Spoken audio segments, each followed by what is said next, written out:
Good morning. I'm John, one of the pastors here, and I'm delighted to be exploring one of our awkward passages today. In fact, this passage has several awkward verses in it.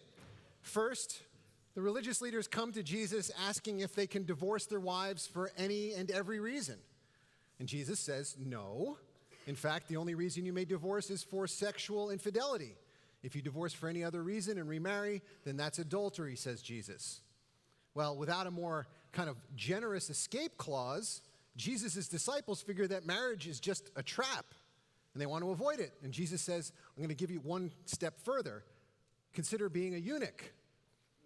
Now, when I told my 16-year-old daughter the passage I was speaking on this weekend, she had no idea what a eunuch was, which I guess is a good thing, right? And I told her that the word referred to removing a man's male parts, and that was an awkward conversation. What's going on here? Well, actually, most modern translations make this passage slightly less awkward for us, a little more reasonable sounding. And I want to take a look at a more literal rendering of this, like the New King James Version says. It says, not men should live like eunuchs. Instead, it says, there are eunuchs who have made themselves eunuchs for the kingdom of heaven's sake. So listen, guys, not everybody can do this, but if you can, go for it. Make yourselves eunuchs. Now there's the take home. Now go in peace to love and serve the Lord. So most passages that we're looking at in this series end up being awkward because we're reading them without context. But today's passage is actually awkward even in the original context because Jesus is challenging his disciples and us to rethink marriage, to rethink singleness, and to rethink what it means to find and pursue happiness and purpose in this life. Well, first of all, eunuchs, what are those? As I mentioned earlier, my daughter had no idea what they were. And even if we know what the word literally means, we still probably are unfamiliar with the original context. Now, in English, the word eunuch actually comes straight from the Greek word. It's a direct import. And that word is a conjunction of two other Greek words, one that means bed and the other one that means to guard over or watch over. So it's someone who guards over the bedroom, which is virtually the same word as chamberlain, means the same thing. Now, in order to be trusted with guarding over the king's bedroom chamber, men in the ancient world often had their male parts removed. It's kind of a gruesome notion, but in their understanding, it was the only way to fully trust a man with this job. Now, eunuchs have also received a lot more attention recently because there's this very popular show that had not just one, but three main characters who were eunuchs. And one thing the show does get right about eunuchs is that eunuchs often occupied prominent positions in government and military. For instance, the Ethiopian eunuch that Philip taught about Jesus was in charge of the entire treasury for his queen. So while Jesus was talking about living a celibate life, I want us to hold on to this idea that eunuchs were also important and trusted representatives of the king.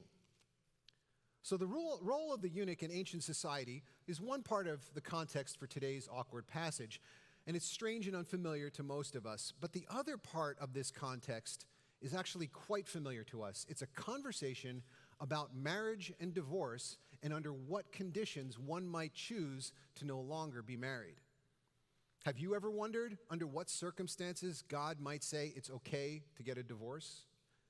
When I officiate a wedding ceremony and I pronounce the couple as married, I will say these famous words that come straight from this passage: what God has joined together, let no one separate. And during the wedding, everybody is like, yay, marriage. But after the honeymoon, and sometimes long before, a lot of people are a little bit less enthusiastic. The idea that someone else is going to commit for life to loving you is very appealing. But are you truly ready to make the same commitment to another person? What if you don't get along? And guess what? There are going to be times when you don't get along. Well, what if they change?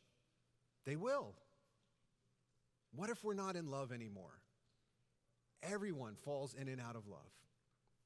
Till death do you part is simultaneously deeply comforting and deeply troubling. Now, not to get into too many of the historical specifics, but the Pharisees and other religious leaders of Jesus' day were involved in a very active debate on the subject of divorce. What makes a permissible divorce? And one group of Pharisees, the Shammai school, they thought that Moses permitted divorce only for marital infidelity. Marriage is a union where two people come together as one flesh, and so to pursue that one flesh union with another person necessarily breaks the one flesh union of marriage. But the other school, the Hillel school, thought that Moses' instructions permitted divorce for any cause, or as our translation today says it, any and every cause. As one historical rabbi suggested, one might divorce his wife for burning the dinner. Now, divorce for such a frivolous reason seems cavalier, but on the other hand, the idea that divorce can be broken only for infidelity seemed to many like a horrifying trap, even to the disciples. But on this issue, Jesus clearly comes down on one side. Yes, Moses permitted divorce for other reasons, but only as an allowance for human sin and weakness. Now, I want to be careful here. Some of you in this room have personally known the pain of divorce, whether in your own marriage or in someone in your family, perhaps your parents. And I do not believe that Jesus' words here are meant to single you out for shame. Instead, I think we can all agree that divorce was never God's intention. He wanted something better. Indeed, if God does hate divorce, it is no doubt because God has personal experience in the matter, and he knows this pain personally. God is intimately acquainted with your pain. If you've ever experienced this kind of pain, know that God has as well. So as we're starting to see, Jesus has enough in this passage to make just about everybody feel a little uncomfortable. But he's not even done yet. Right when Jesus has everyone despairing about life and marriage, he leans in and says, "But wait, there's more." Now, some of you are probably not ready to hear this, he says, but there's something you should know. Most of you won't be able to accept this, but there's an important truth. There are those who even choose to live like eunuchs for the sake of the kingdom of heaven. The one who can accept this should. What is Jesus talking about? In all this talk about marriage and divorce, why does Jesus suddenly say that there are those who choose to live like eunuchs, or literally those who make themselves eunuchs for the kingdom? Now, we talked about circumcision in a previous message, but isn't this taking things a little too far? Or are we just not willing to take Jesus at his word? Well, according to Eusebius, an ancient church Christian historian, the great early church scholar Origen of Alexandria took Jesus very seriously and literally, and in his youthful impulsivity, performed the operation on himself. Now, much later in life, an older and wiser Origen rejected the literal interpretation of these words. Instead, he came to understand Jesus as being to be understood spiritually and not according to, as he said, the letter and the flesh. It was a figure of speech, just like Jesus' other words about references to removing other parts, body parts like your eye or your hand or your feet. Lesson learned, I guess. But you have to admire the guy's commitment. So what does it mean to make oneself a eunuch for the kingdom of heaven? Well, in Jesus' day, and even for people today, the highest vision of the happy life was to be married with children. Everyone wanted a family that would carry on their legacy and their name. Having a family that grew and prospered and outlived you was for most people the most concrete notion of immortality that they had. And it's not just about the next life. It was the most compelling idea of fruitfulness and purpose in this life. Do you want to be happy? Do you want to live with purpose? Do you want to experience fulfillment? Do you want to know the fullness of God's blessing? Well, then get married and have a lot of children. That was the answer.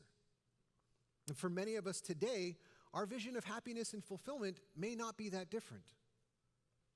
When I was a Christian as a young adult, I always had difficulty with the ministry focus on the family. And I loved a lot of their materials, and I thought that they provided a lot of good training for parenting and marriage. But I was always troubled by their focus on the family, right in their name. And I still remember hearing the founder and president of this organization explain that the most fundamental institution of society is the family. And by that, he meant nuclear family. And if God was going to change the world, it was going to be through godly families. And this focus directly influenced their laser-like goals of pursuing family-friendly policies in politics, or as they saw them, family-friendly. Politics aside, I just didn't agree with their focus at a biblical level. As I heard it, they seemed to think that the church existed to serve the family, and it was the family where God would be active in changing the world. But everywhere I looked in the Bible, I saw the focus being exactly the opposite. That the church did not exist to serve the family. Instead, the family and marriage and every other human institution existed to serve the kingdom work being done by the church. I want us to look at how radically Jesus tried to explode our notions about family. When Jesus was told that his family had come to see him, he replied, pointing at his disciples, "Here are my mother and brothers, for whoever does the will of my Father in heaven is my brother and sister and mother." His focus was not on his natural family, but on the spiritual family of God. And according to the letter to the Ephesians, the mission of God was not going to be accomplished through a focus on the family. Instead, it says that God's intent was that now, through the family? No, through the church, the manifold wisdom of God should be made known to the rulers and authorities in the heavenly realms. If there was to be any focus on the family, it was to be a focus on the family of God, a spiritual family. That's where Jesus called us to turn our attention. Now, to the ancient Jewish audience that was listening to Jesus, this shift in focus was inconceivable. But Jesus was clear. He said, not everybody can do this, but to those of you who can, consider living a life of celibacy, a life without natural family, so that you could devote yourself full-time to the family of God. Live as a eunuch for the sake of the kingdom. The Apostle Paul would later say that it is good to remain unmarried, just as Paul was. And many people coming to that passage today have come away thinking that Paul is just anti-women or anti-marriage, or that he was just saying this because he falsely believed that Jesus would return in his own lifetime. But in truth, Paul was just taking Jesus' words seriously. Jesus said that if you could live a celibate life so that you could better serve the kingdom of heaven, you should. Not everyone can do it, but if you can, you should. John the Baptist, the Apostle Paul, Jesus himself lived this way. In other fields, Clara Barton, who created the Red Cross, lived this way. Rather than being tied down to the legitimate needs of a marriage and children, they devoted themselves fully to serving the family of God and to serving a lost and broken world. They were able to take risks and make themselves available in ways that they could not if they were married or had children. Now remember, despite everyone's pursuit of marriage and family, eunuchs in the ancient world were often some of the most prominent and important and trusted people in the kingdom. Rather than experiencing a loss of significance and purpose, singleness could lead to a life of even greater purpose. I experienced this reality in part in my own life through a man named Larry Clark. Larry was a great friend. I was a young adult, a 25-year-old, trying to find my way in the world. And Larry was in his 40s working at IBM, and he was this guy who had a lot of biblical training and made it his focus to develop young people. He had never married. Back then, IBM took pride in never having had a layoff. But IBM at this time was forced to undergo its first downsizing, and Larry was one of the people who got the axe. But that axe came with a very generous severance package. And as kingdom-minded as he was, he saw his firing as an opportunity to serve God. Rather than just find another job, he took his severance and his savings and he restructured his life to become fully available to encouraging and discipling young people. Now, I have served as Hierarch's pastor to the young adult community since I started here in 2012. And the work I do today, in many ways, is his legacy. Now, sadly, while he was at a conference for small group leaders, he was crossing the street, not paying attention, and he was struck and killed by a bus. And at that time, I was already married and living in the Boston area. I was part of a church plant. And I returned to Chicago for his funeral. And I shouldn't have been surprised, but I was. The room, it wasn't a room, it was the sanctuary was filled with 750 people just like me. People whose lives Larry had built into. People who were his spiritual family, in some ways his spiritual children. People who had been changed because of his singleness and single-minded devotion to serving God's family. Now, Jesus and the Apostle Paul were both very clear that not everyone can live this way. But thank God that there are some people who are gifted to live this way with this kind of devotion. My life was changed by Larry's because he was willing to take Jesus at his word. Now, if Larry had encountered Mrs. Right one day, would he have stayed single? I have no idea. But what I do know is that he used his time as a single person to single-mindedly, single-heartedly serve God and his kingdom. With all that said, I believe that most of us here are not actively considering a life of celibacy. Most of us here today are either married with family, or actively pursuing that kind of life. And that is okay. Jesus was clear that only certain people could live in a single life in fulfillment of their purpose. It would require special gifting from God. But he did say, if you are single, if you are able to consider such a life, you should. If you are so gifted by God, you should. Now that's as awkward today as it was back then. While people today might not put as much hope and meaning into the institution of marriage or children, it's also true that we put even more importance on sexual expression and fulfillment. Then and now, Jesus' words are difficult for us when he asks us to consider giving these things up to pursue the kingdom. And again, many, if not most of us, have already chosen marriage or pursuing of marriage. So does today's passage just not apply to us? Can we ignore it? Or is Jesus speaking to us as well? Well, while most of us would not choose a life of singleness, it is also true that we all have times of singleness in our lives. Sometimes we're just not in a relationship yet, or maybe we're in between relationships. And even if we're married, not every marriage has children. And even if we do have children, someday they grow up and move out, hopefully. Our oldest is 18. He's going off to college this year. In one way or another, we all experience times of singleness. I think Jesus is saying to us that life is more than marriage and children, even if we are married with children. And when our marriages and families begin to demand less time of us, we should consider using that time as an opportunity to more fully serve God's spiritual family. Now, focus on the family aside, I think that many of us live and breathe a life that says that the church is here to serve us. It's here to serve me, and maybe especially to serve my children. But as I pointed out before, God wants to flip that perspective upside down. For us to understand that we are here to find our purpose in and through the church so that the church can serve a lost and hurting world. John F. Kennedy famously said in his inaugural address, "Ask not what your country can do for you, but what you can do for your country."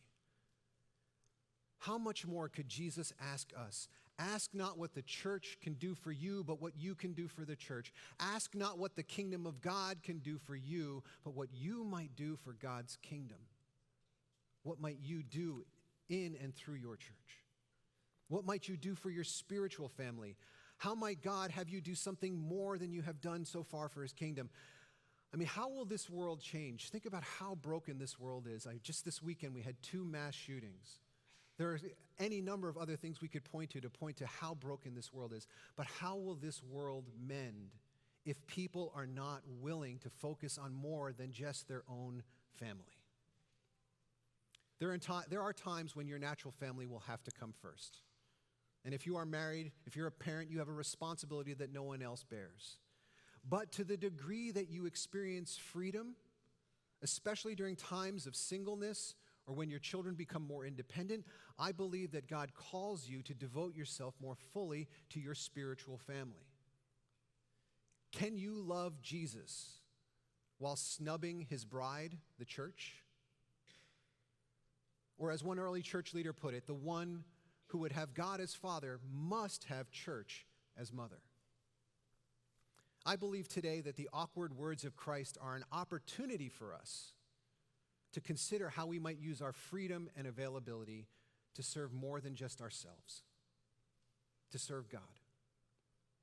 Now, some people have said to me that they feel that they can serve God much better in a God-centered marriage than as a single person. And fair enough, I think Jesus is saying exactly the same thing. Not everyone is gifted to live a single life. I put myself in that same category. So here's the question for you married folks. Is God truly at the center of your marriage? Just for a moment, I want you to think about why you married the person you married. Or if you're looking to get married, think about what you're looking for in that other person. What was it that you liked about them? What was it that made you think this is the one? Now, this is one of the first questions I ask couples when they come to me for premarital counseling. And the answers that I hear most often are probably ones that you hear as well, or maybe even you're thinking right now. You know, she makes me feel special. He makes me laugh. She's so supportive. He makes me happy. We have similar values. We love doing everything together. We're best friends. And that's all great stuff. By and large, it's mostly me-focused, self-focused. It all boils down to, he makes me feel this way. She makes me feel that way. But I'll tell you what I almost never hear. I almost never hear a couple say that they want to be married because they believe that they could serve God better together as a couple than they could apart. Actually, I did hear one couple say that. But that's because they wanted to be missionaries, and their missionary board didn't work with single people, and so they needed to get married. But aside from them, I have never heard a couple who came to me already with a truly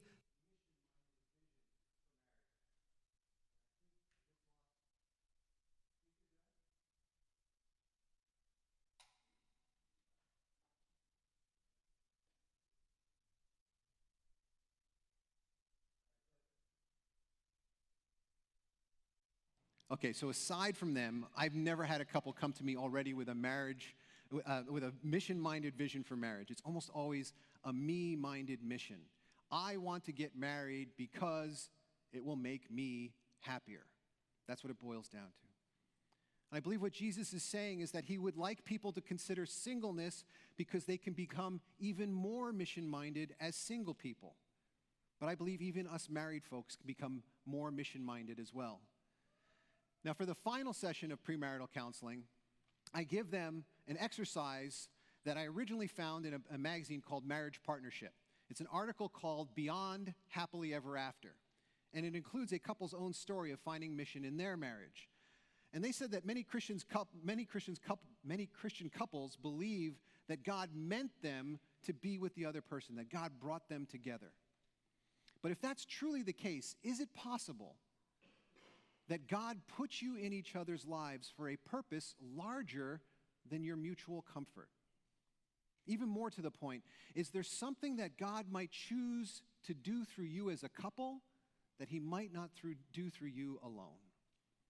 Now, the couple who wrote this article, Karen and Kevin Miller, also share an exercise for couples to start discovering a godly mission for their own marriages. And they suggest starting with several questions, which we're going to share in just a moment. I'm going to list them up here.